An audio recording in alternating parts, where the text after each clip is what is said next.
Tuca Joe. Good night, everybody. It is 9 p.m. here in San Juan, Puerto Rico, and in the East Coast of the United States, 6 p.m. in the West Coast. And welcome to another Sunday night bomb run.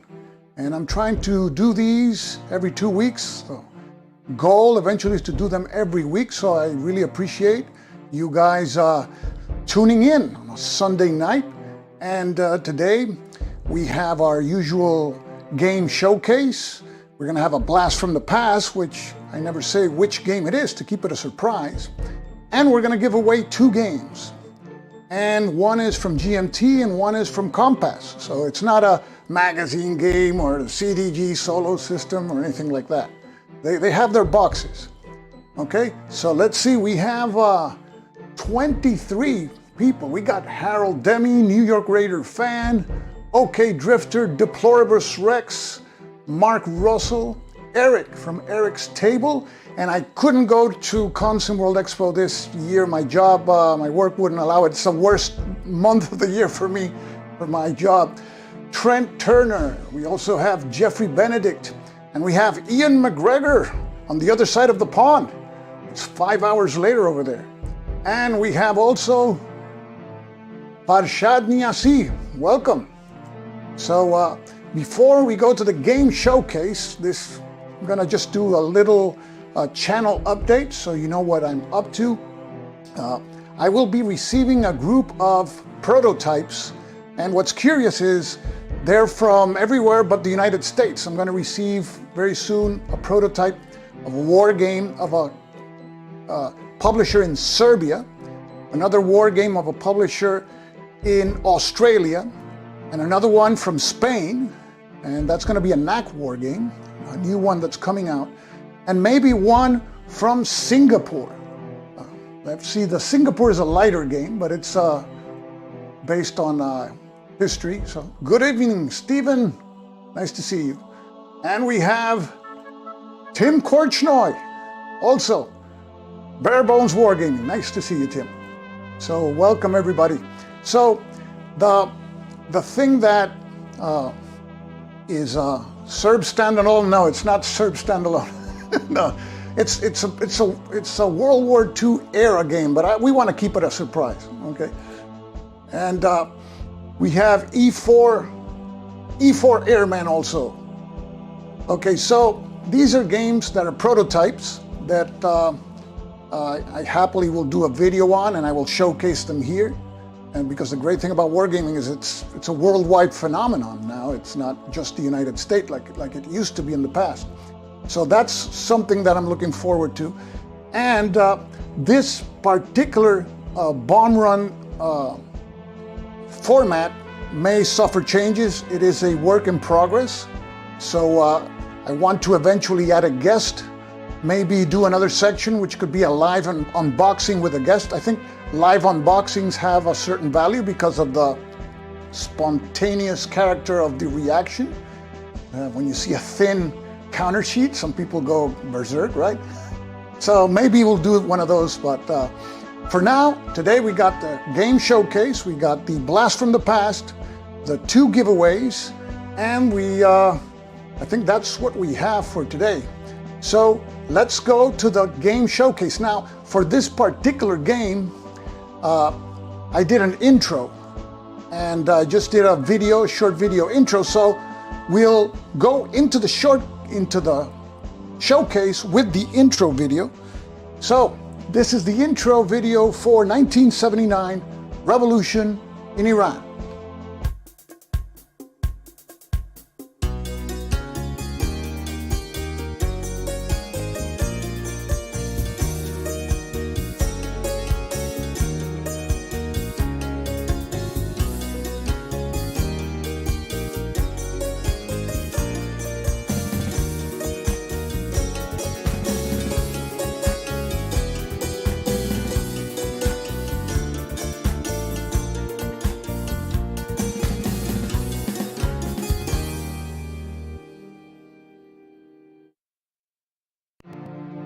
Okay, so let's go to the table and take a look at the game. This is 1979 Revolution in Iran. This is a game designed by Dan Bullock. Well, who is Dan Bullock? I think you know him from another game that he designed for Compass Games that has to do with Korea. I think I have it here. This is one of those that I also want to do a video because it's different. It's different from what we're used to. And this is the other game that Dan Bullock designed, No Motherland Without North Korea in Crisis and Cold War, Compass Games. But today we will be covering 1979 Revolution in Iran. This is a two-player card-driven game.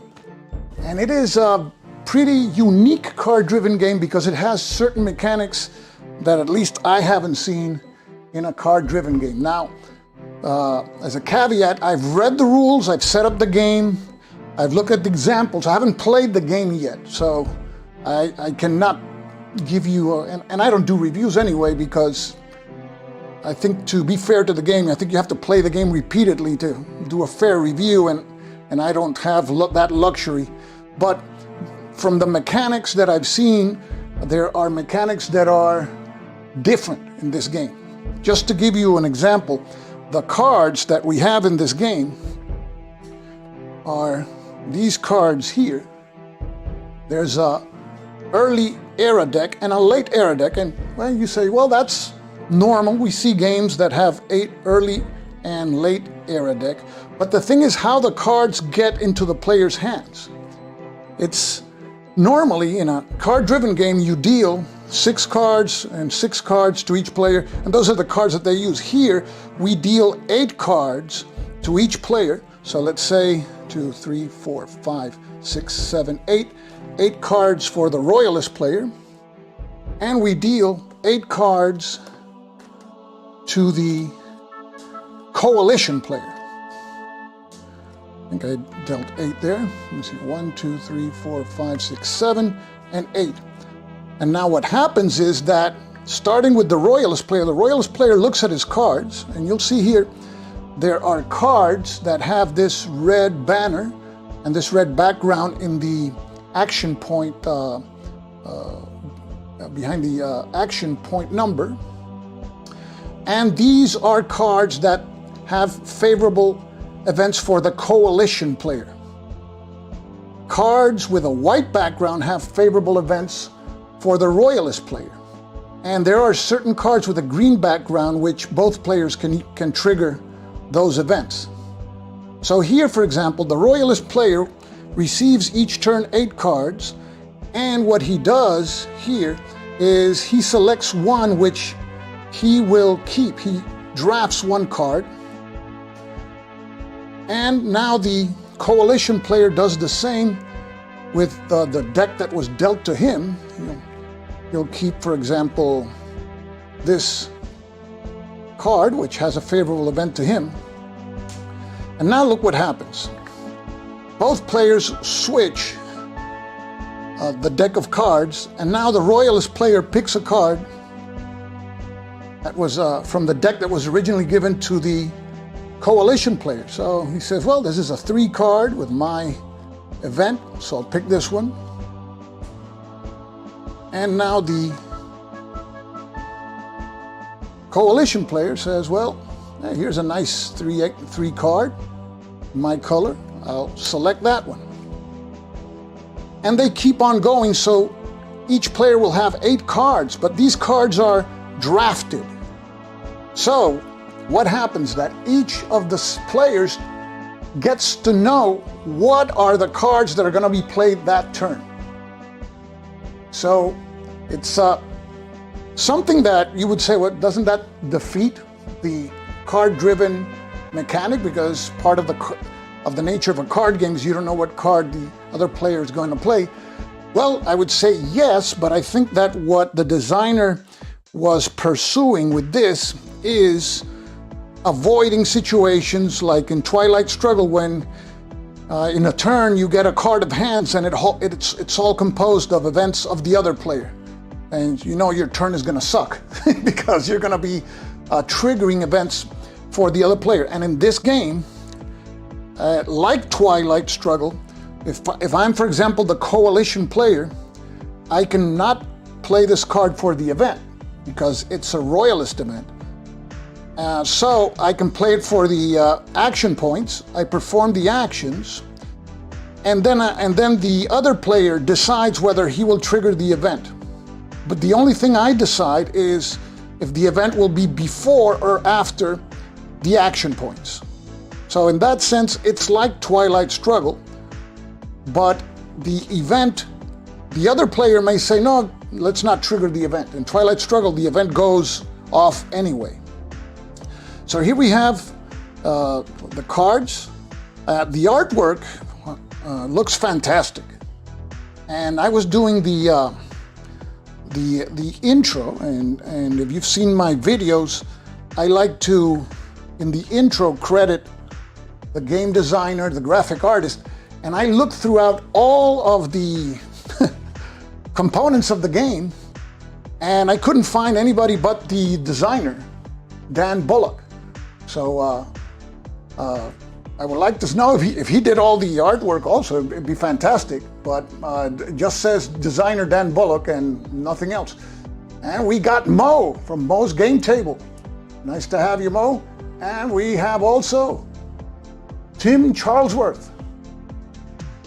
So this is a good question. I came prepared for this question. Do you think that this card drafting mechanic makes the game more or less solo friendly? Well, it's soloable in the sense that this exercise that you see that I did, which is the drafting of the cards, which happens in every turn, you can do it. So it can be soloable, but the thing with the CDG solo system, which is a constant, is that it doesn't, you don't add cards during each turn because the display always has cards. So I think that it could be playable with the CDG solo method, but I can't think of any mechanic to rid yourself of unfavorable cards like this draft procedure. So I would have to think that over, but otherwise I think it would be playable with the CDG solo method. You know, there's a card in space A, B, or C, you can play it. The same with C, D, or E. Here you can play the any card for the event or the lowest valued ops card, and the other one is the card in space C or lowest valued card. So I think it could work with the CDG solo method. So one thing that I will be doing with this game, I will be doing an edited video during the week, and I will see if I can fit the CDG solo method to this. I'll put something in the video in relation to that. So Mo, you had a chance to play it in development. Oh, that's great. I think this is a terrific game also, because you will see the victory conditions are not what you expect in a CDG. In a CDG, you have what do you call it, a track that has victory points, and you know who wins or loses based on the track, and the designer makes it very clear in the designer notes that he wanted to stay away from that. In this game, you don't know if you're going to win until the end if it goes by victory points, because victory points come about from various sources. Not all are readily determinable. So that's uncertainty. And uncertainty is something, for example, there's a lot of games for all tastes. I like games that you have important decisions, but lots of uncertainty, because in reality, you can't control everything that's going on. And so I think this game goes in that direction. As to the victory conditions, I'll see if we can cover that pretty soon. Now, component-wise, you have a board here, which is a mounted map board. I think it's like the size of a half the size of a regular war game map. Very well done. You see the board has spaces here, and these are the spaces that are playable. These cities, the cities have connections here for purposes of adjacency, which is important for, I believe, the police in the first epoch. You can move them to an adjacent space. Then each of these spaces also, you see Tehran is a larger space. It adds 1 victory point if you control Tehran. And you also see symbols here, which we will go through pretty soon, because in this game, remember, there's 2 sides. There's the royalists, and the royalists want to install the Shah of Iran into power, because at the beginning of the game, he's not in power. This is Mohammad Reza Pahlavi. And once you install him, if you're the royalist player, you want to keep him in power as long as possible, because one big source of victory points is cards that you can place underneath the leader in power. And this is here the space where you place the leader in power. So at the beginning of the game, the leader in power is Mohammad Mossadegh. And historically, he was the prime minister of Iran, designated by the Shah's father, who was more or less ousted. He had to leave, and he left Mossadegh as the prime minister. The game, as you see here, starts in 1951 with Mossadegh in power. And at the beginning, he starts with 3 in terms of support, and opposition 0. And this is important because there's a phase in the game where the players determine if that leader stays in power. That's called the stability check. Okay, so you have things like nationalization of the oil resources also to worry about. And at the beginning of the game, it is under the Allied Iranian Oil Company. So that's basically a consortium that is controlled by foreign countries like United States and Britain. And of course, the Iranians want to nationalize their oil. That's their main resource. They don't want it in the hands of foreigners. So that's another source of victory points in this game, the way that is handled. And we have also reserves. Now, reserves is a cool mechanic that I've seen in a few CDGs. I think one was Napoleon against Europe. I think it was that when you play a card, for example, for its, in this case, it's called action points. Let's say you spend 1 action point, you can save another action point.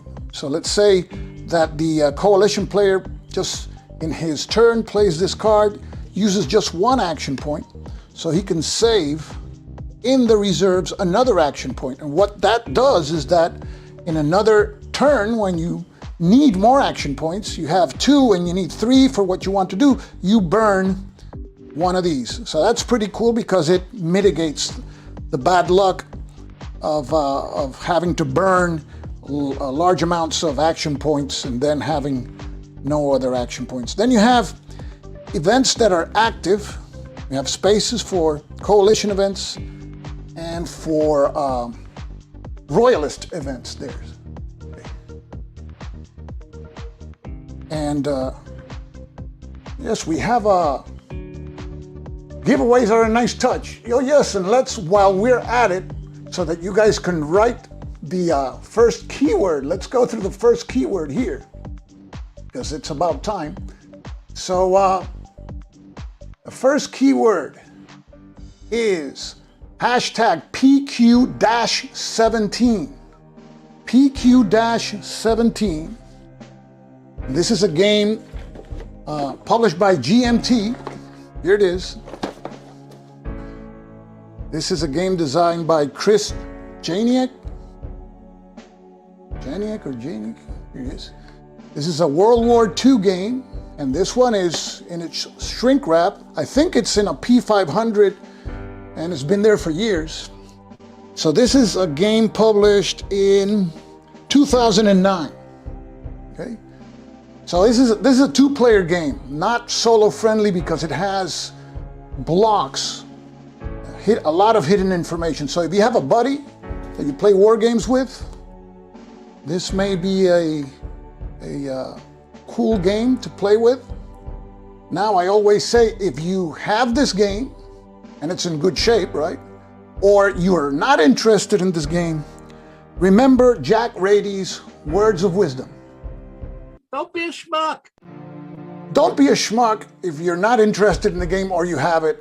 I mean, what kind of a freak, anyway, purchases 4 copies of the same game, you know?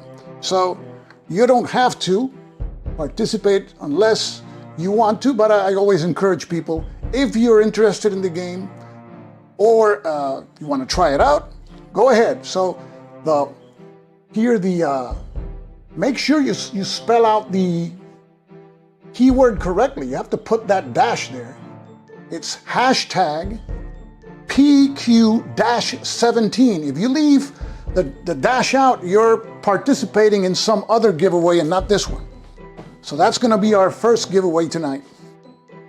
So let's continue here with 1979 revolution in Iran. When we look at the players, obviously the royalist is pretty straightforward. It's the Shah. The Shah has military influence, and that's what he will be placing on the map. And let me see a closer look. Let's see my camera just... Okay, here we have military influence. Later during the game, you have the secret police, or the Shah, the Savak. And there's various actions that you have to take into account if the royalist player has military, has police units there. Now, who are all these coalitions? Let's take a look at each one of them, just to give you an idea. So, the ones in green here, like the one that you see here, in Dietz, and what's this other place? Kerman.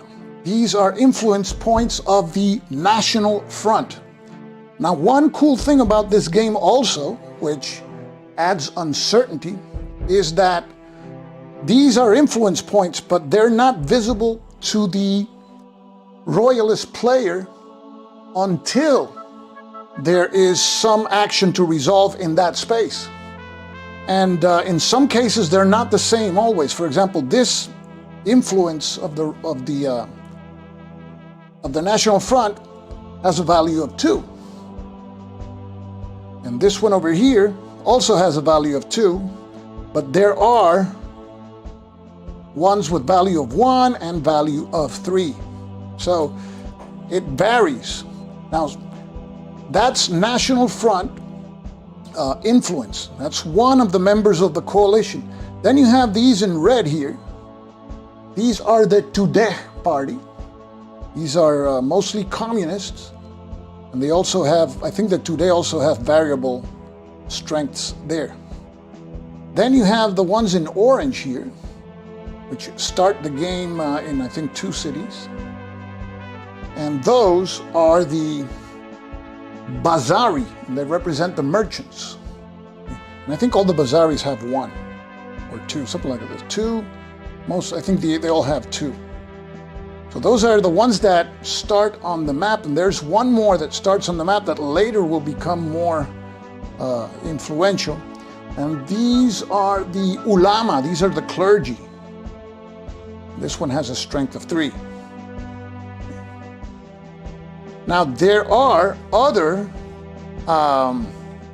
members of the coalition that will come in later.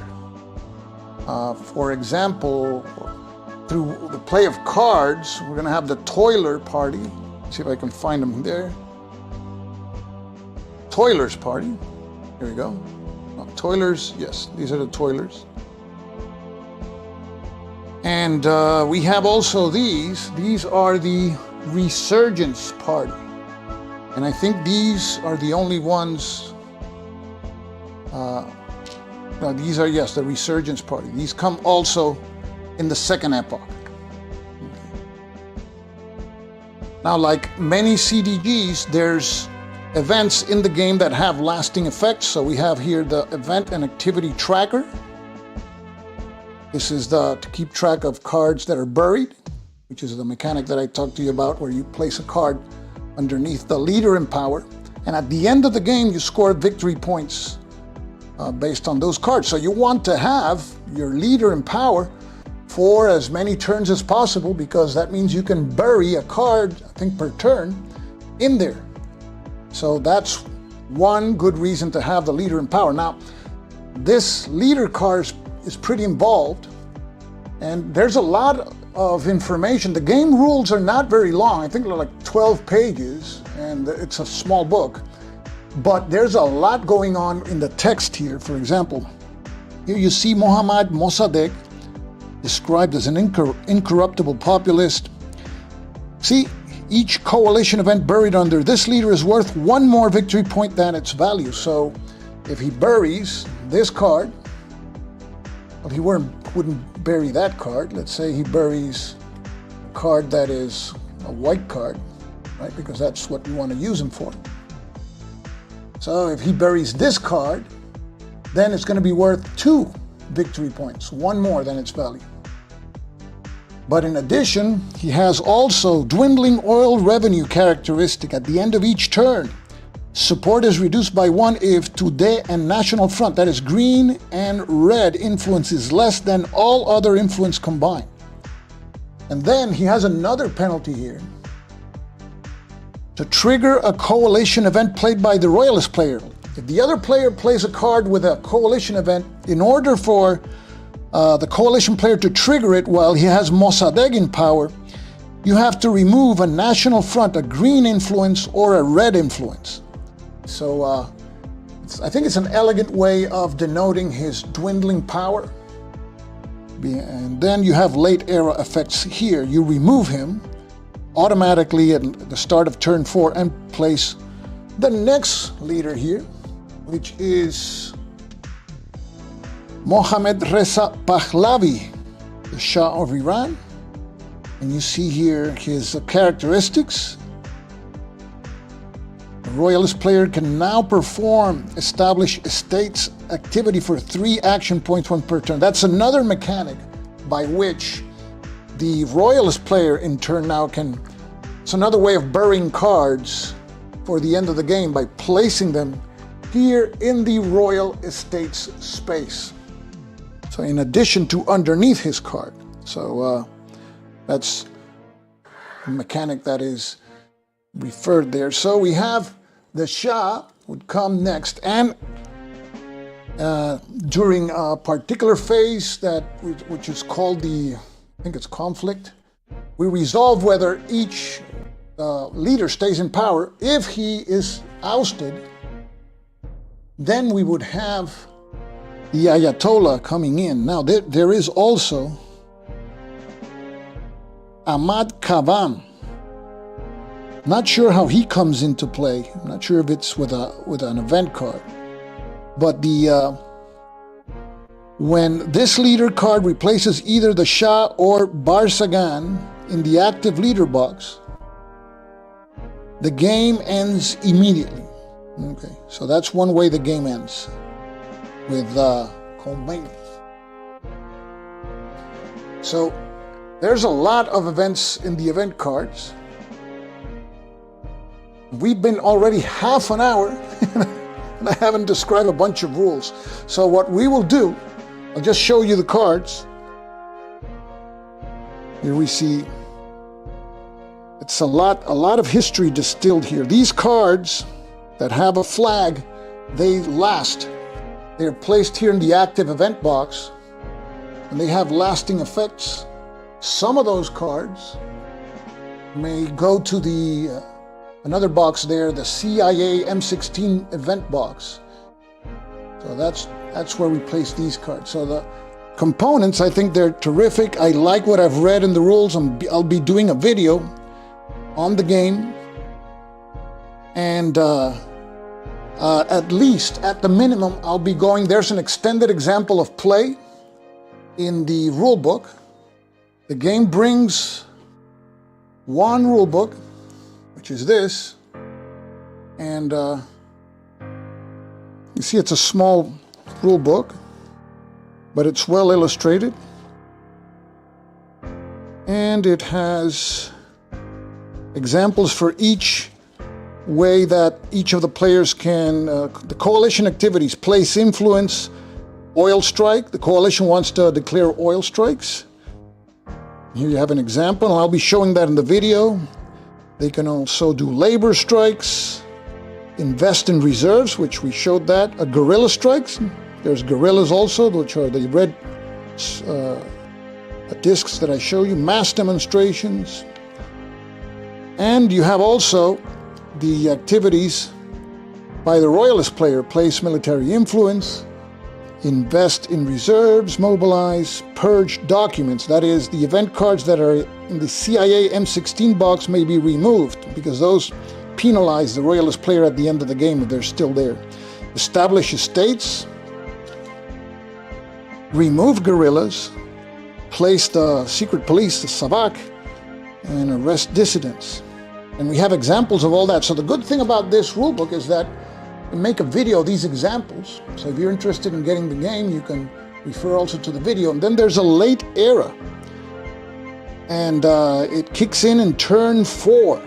That's where we use the late era cards. And then there's some hostage crisis events. And at the start of turn 7, we add these cards to the mix. And depending on who plays this card, if the royalist plays this card, it represents a hostage being rescued. Otherwise, the coalition player, I believe, gets points for these. And here you have Operation Eagle Claw, which was that attempt to rescue the hostages that went sour. So that is the rule book here. And we have the extended example of play that begins in page, where is it on the left? Page 15, so we'll be covering that. And then the game includes also a playbook, which is really fantastic because you have the designer notes, you have strategy tips for the coalition or the royalist player, you have a historical overview. Then you have historical notes on influence. It talks to you about each of the factions of the coalition there. And then historical notes of the cards. So this is a great resource because I know very little about this conflict, but we're all going through its effects because it was so recent. So we have the playbook, the rule book. It also includes this player aid card. Tells you when the late era begins, victory and scoring. And look at the way victory is determined. You see what contributes victory here. Cards buried under the Shah leader will add their value, right? Subtract 1 for each card in the CIA M16 event box. That's this event box that you see there. So as the royalist, you want to get rid of all those cards that are there. Add the value of each card buried in the royal estates box. VPs awarded by the space the nationalization marker occupies at the game end. So there we have the nationalization marker. So if it's at the end, if it's here, the royalist gets 2 points. So the coalition player wants to have this moving towards the right. And continue here. Subtract 2 victory points if guerrillas outnumber military influence in the Azerbaijan region. And that is this region that we talked about here. So you got to be taking care of a lot of matters here for victory points. You can't just rest on one of these areas. And then the following contributes to the coalition score. Cards buried under Mossadegh. If Khomeini is the leader in power, you add 5 victory points. So if he comes into power, that's 5 victory points. That's considerable. A land reform event that uncovers a buried coalition card will add the value of the uncovered event. So that's tied to a specific event card. Guerrilla presence in Tehran adds 1 victory point. And hostage crisis cards played for their event are set aside and added to the final score also.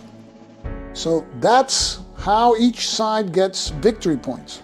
I find that very interesting, mostly, again, because you won't know really until the end of the game who wins this game. So I'll be doing a video, and I'll be going through extended example of play, and also I'll talk about how compatible it is with the CDG solo method.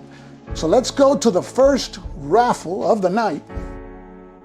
And for that, let's take a look first at the contest rules. So let's play that short video. Participation is limited only to individuals in the United States and Puerto Rico. To participate, write the keyword shown during the live broadcast in the comments section. 1 winner per prize will be selected randomly during the broadcast. Within 24 hours, the winner must send an email to stukajoe@gmail.com stating the winner's YouTube handle and shipping address.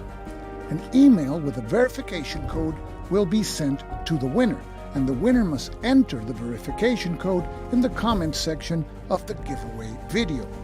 Upon winner confirmation, the prize will be mailed to the winner's address. Okay, so here we are. Let's share the screen for the first raffle of the night.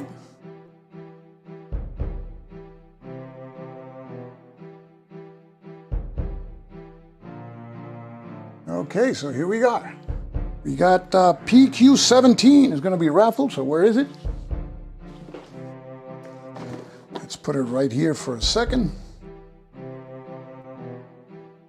There it is. And we have a total of 14 entries. Okay, it's hashtag PQ-17. So here we go, folks. Good luck. And the winner is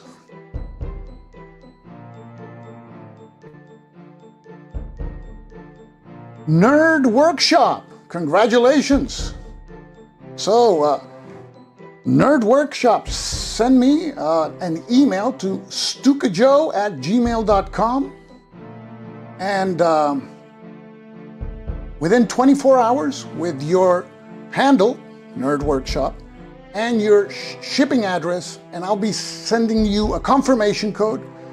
Write the confirmation code in the comment section of this video, and then I'll send the game to you. Make sure that the real Nerd Workshop receives the game and not somebody passing as Nerd Workshop, okay? Congratulations.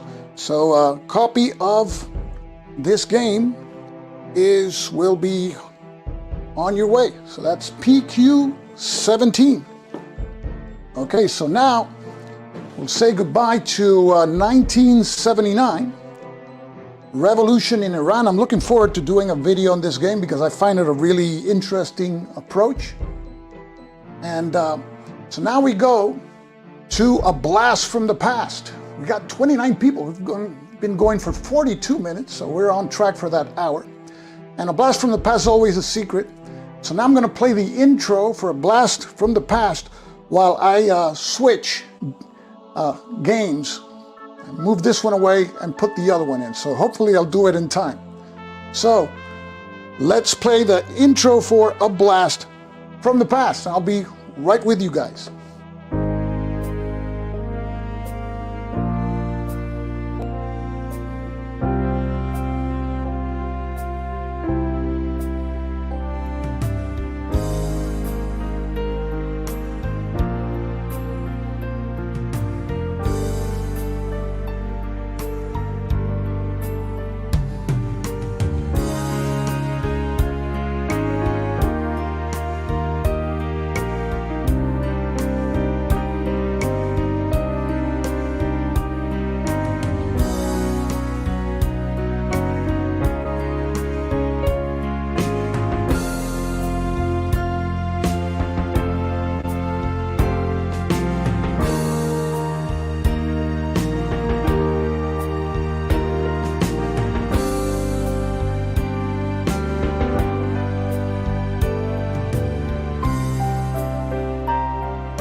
Okay, I'm still setting up this thing.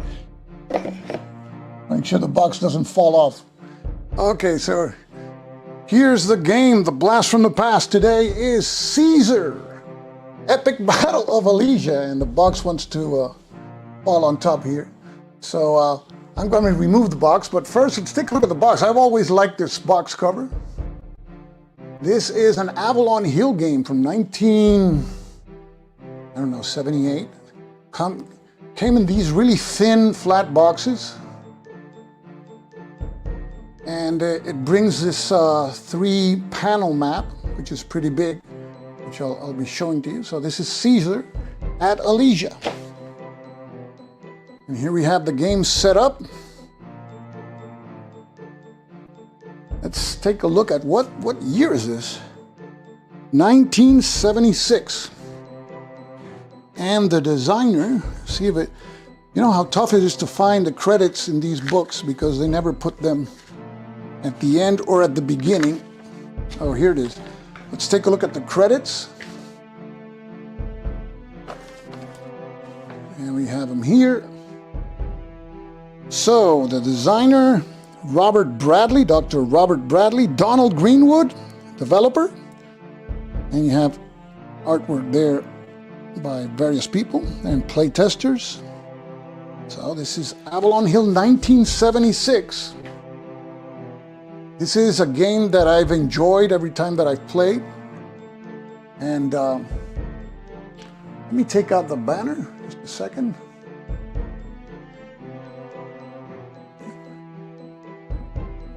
And let's show the game. But before we show the game, let's show the second game to be raffled so that you guys can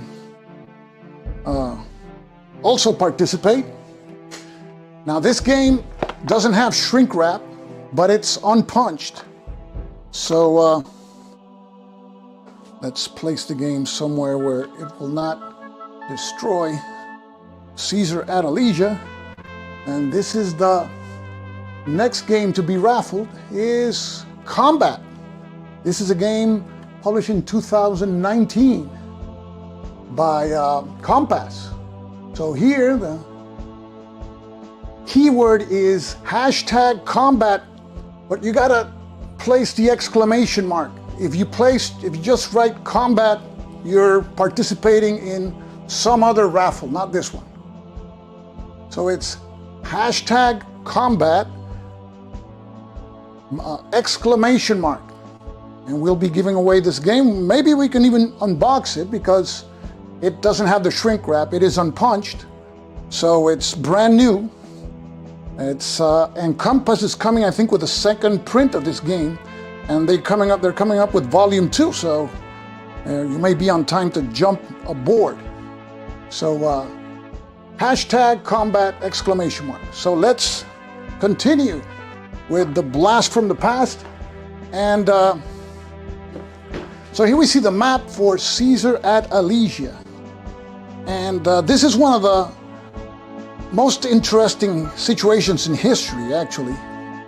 You have the surrounded forces of Vercingetorix here in Alesia. And those are these units here that, zoom in doesn't work too well. Okay, here we go. These units that have the black triangle. So those are the ones inside the citadel of Alesia. And then Caesar is aware that a sizable Gallic force is coming to the rescue, and he's not strong enough to take on the citadel and the relieving force at the same time, so he decides to build these walls of, call them circumvallation, and I forget the other word. I know there's inner walls that you see here, inner ramparts to contain the Alesia force, and then you have outer ramparts to deal with the relieving force. And Caesar has a number of legions, has some German cavalry, some Balearic slingers. And of course, if Caesar's here, you have the 10th Legion also with Caesar. And this is a game that every time I play it, I enjoy it because it's a pretty straightforward game, and it has, for a game of its time, it has some uncertainty because of the way missile fire is recreated here, and we'll take a look at that. At the beginning of the game, the Gauls set up their forces. They can set them up on the off-board movement chart, and here they're setting up also in Area 1. They're considered to be in Area 1, and this setup presupposes that they will enter some forces through Area 1, and you see the one there. That area runs up to here where there's a little triangle. So we're setting them up on the edge of Area 1 in this area here with units following behind. But of course this is just a part of the Gallic relieving force. It's a huge force, and you'll see most of it is in the off-board movement display or chart, and we'll take a look at it now. Here we go. So here you see the bulk of the army is there, and it's mostly infantry, but you have Gallic cavalry, which in this game is combat strength of 2, movement allowance of 13. Caesar's Germanic cavalry, same combat strength. No, yes, same combat strength, but moves 2 more, 15. So, but the thing is, there's a lot more cavalry of the Gauls than of Caesar's. So that's the force that you, as the Gallic player, you can move it into Area 1, or each turn you can move it to an adjacent area. It could be 2, it could be 10, and then in the next turn you can keep on moving. And this is off board. Caesar only knows that there's presence of units in the area, but he cannot see this chart. The Gallic board presence indicator here, you see here at the beginning of the game, it's in 1. But let's say that the Gauls later move units to area 2, you place also a marker here if you have units in 1 also. So he'll only know, the Roman player only knows that the Gauls have units in areas, but you can just send one of these cavalry units and to try to fool Caesar, believing that you're going to have a massive force arriving later behind, and you just bring in your Gallic force somewhere else. So that's a cool feature, but again, not very soloable, unfortunately. When you're playing the game solo, well, that feature, well, of course, will not shine too much. So this is a game that has very interesting mechanics,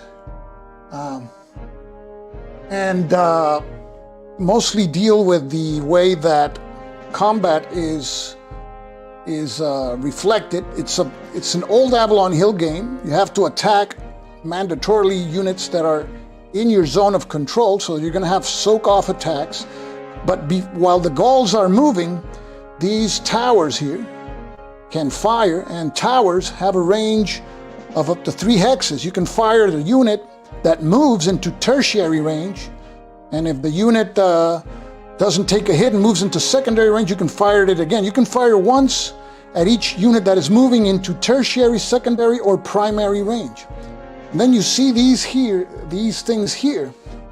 Those outer works are what is called I think they call them the tooth of death or something like that. I can't forget, but those are outer works, and Gallic units have to roll on the outer works table when they enter, and there's a 1 in 6 chance that they will be eliminated with a roll of 6. So that's another factor to consider. And then you have, of course, the Balearic slingers. They have a range of 2. The same principle applies. The unit enters their secondary range, and you can fire on the Balearic, on the missile archer slinger table. And that table is this one here. So at 2 hexes, you have a chance of a disruption, which will practically nullify that unit for a turn, and elimination with a 6, and you have here a better chance if it's at a 1 hex range. So that is the Balearic Slingers. And then there's also, in addition to the Slingers, there's Archers, like you see there, and that's the same principle applies with the Archers. So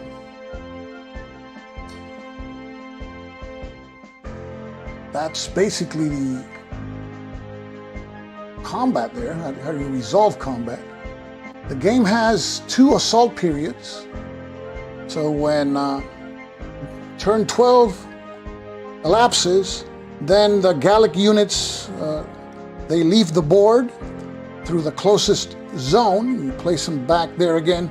Then you're at it again for a second assault period. And here you see the hand-to-hand combat table. Your typical attacker retreats results here. Melee, which I can't remember. Battle rages, you flip the units to their backsides and you resolve the battle again during the attacker's next turn. The defender can reinforce the battle or can counterattack if he brings new units.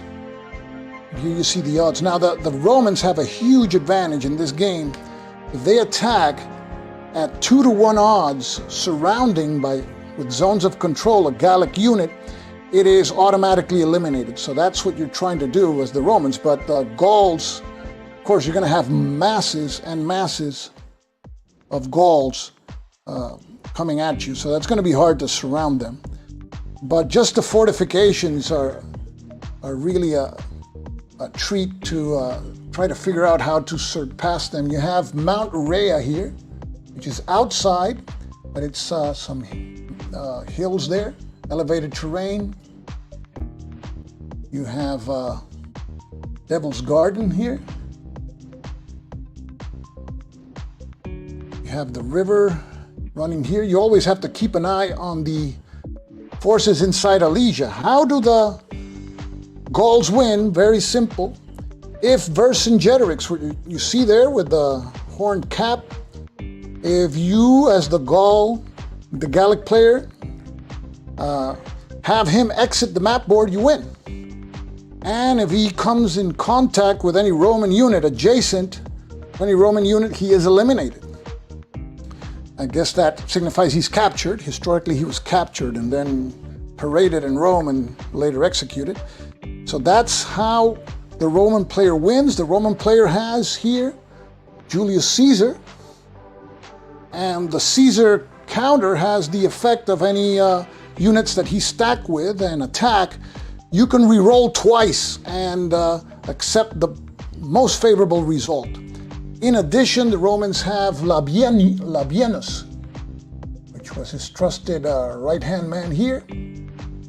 He has the same bonus, but you only re-roll once with Labienus and you pick the best result. So this is Caesar at Alesia. Okay.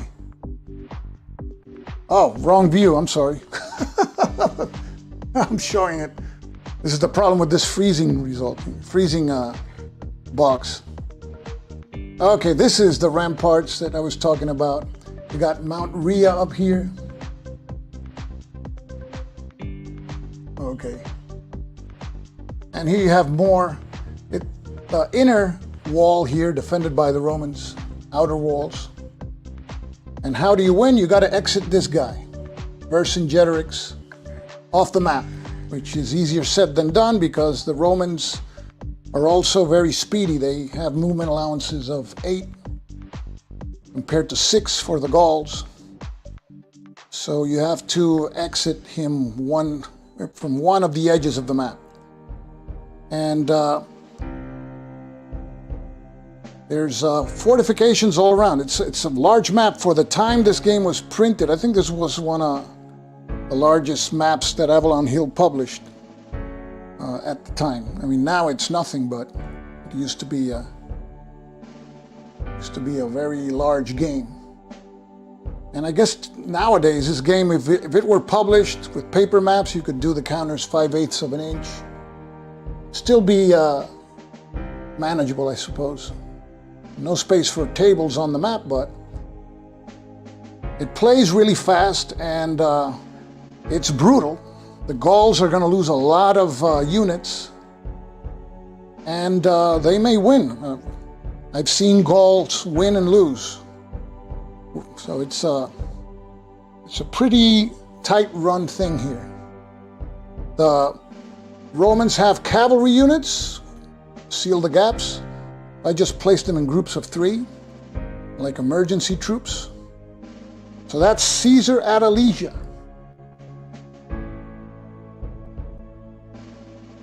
Okay, so we've been running 59 minutes, so it's time for the second raffle of the night. And this is the one for combat, so let me type in the word here. And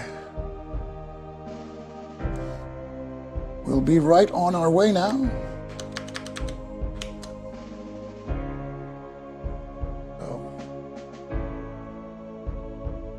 Okay, to participate again, hashtag combat exclamation mark. Hashtag combat exclamation mark. And I'm trying to get to the giveaway page here. Okay, again, I'm going to put the... Okay, hashtag.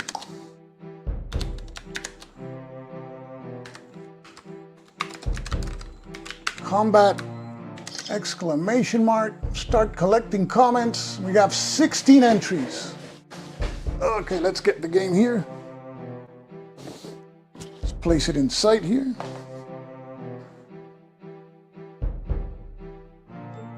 Okay, let's share the screen. Here we go. Share the screen.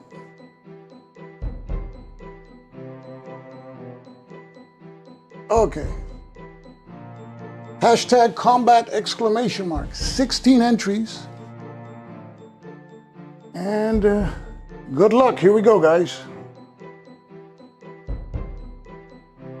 And the winner is... The winner is Trent Turner. Congratulations, Trent. Combat First Edition is on your way. Send me an email with your YouTube handle to stukajoe@gmail.com. I'll send you a confirmation code. Type the confirmation code on the comment section of this video and the game will be on your way. Great. So combat is also on its way and I hope you enjoy it. So that's the second raffle of the night. That's our blast from the past here, Caesar at Alesia. And we got about, what, 36 people still in? Good. And I want to thank you. I've been using a lot of my free time to learn this new editing program, software, DaVinci Resolve. That's why I've been That's why the video usually comes late. The edited video for Donnerschlag came in Friday. So I hope to have the video for this 1979 game coming up earlier in the week. But I want to thank each and every one of you for tuning in.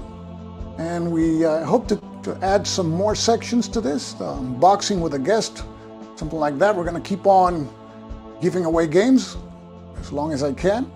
And you're going to see more prototypes coming up. So I want to thank each and every one of you for tuning in tonight. And it's been an hour. Oh, as promised. So, got everybody here. Yes.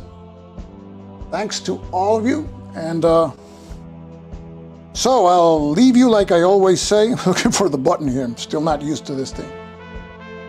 So thanks for tuning in, guys, and I'll see you in the next bomb run. Probably be in 2 weeks, but who knows? Maybe next week I'll do one. You never know. So, as I always say, this is Stuka Joe, Signing off for now. Thanks for watching. Take care.